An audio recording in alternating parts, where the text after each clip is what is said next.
Welcome to Rainey Reads. I'm glad you joined me.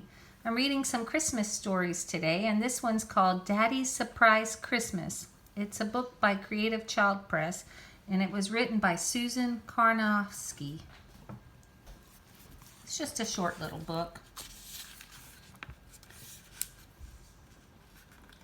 It was almost Christmas, and Brian was sad. His dad was too busy again. "He never has time for me," Brian whispered.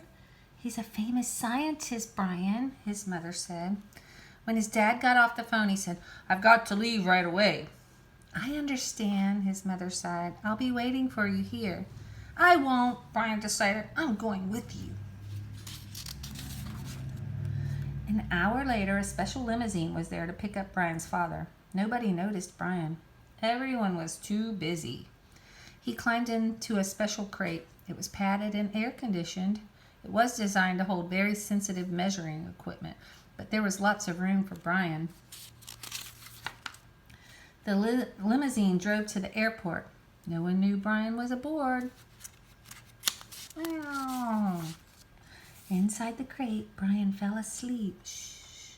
When he woke up, Brian couldn't believe what he saw. What is it? It was Daddy with Santa Claus. "What are you doing here?" his father demanded. I couldn't get any words out. "You shouldn't be here," his father said. "There's not a second to lose," Santa said. "Get out of the crate," Brian's father said. "Here, let me help you," Santa said.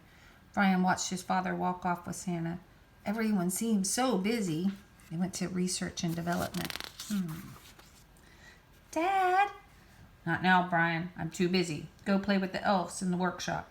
Santa's fancy new super sleigh wasn't working. There was no time to lose. "What's wrong with the sleigh?" Brian asked an elf who was passing by. "We don't know," the elf said. "We built it bigger and better than ever, but the test flights were too low and too slow. That's why we called your father." Brian went back to the workshop, and everyone there was busy too. He picked up a paintbrush and went to work, but he wished he could be with his dad. Later that afternoon, he went back to the lab where his dad was working, but Brian could see his dad was still too busy to talk to him. "My elves could use some help wrapping presents," Santa kindly suggested. Brian went back to the workshop. He helped the elves wrap presents, but he would rather have been with his dad. His dad was busier than ever. He still didn't know what was wrong with the sleigh. Time was running out. Now he was testing the secret fuel formula that the reindeer ate to help them fly.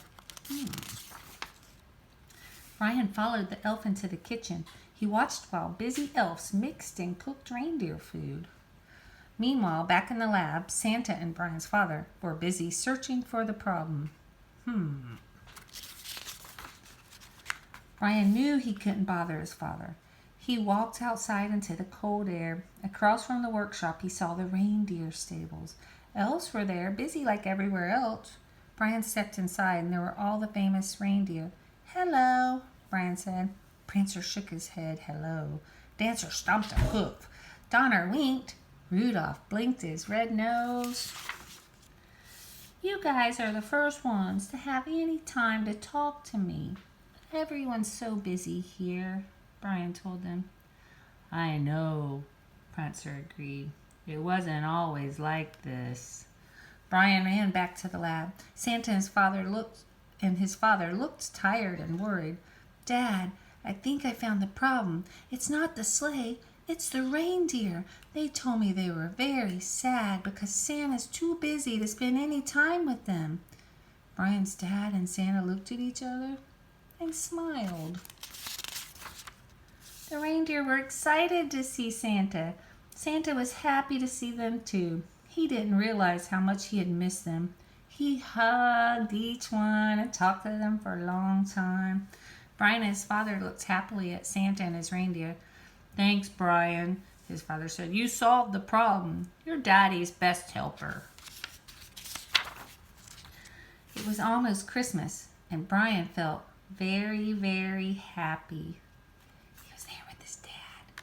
Then he saw Santa. "Thank you."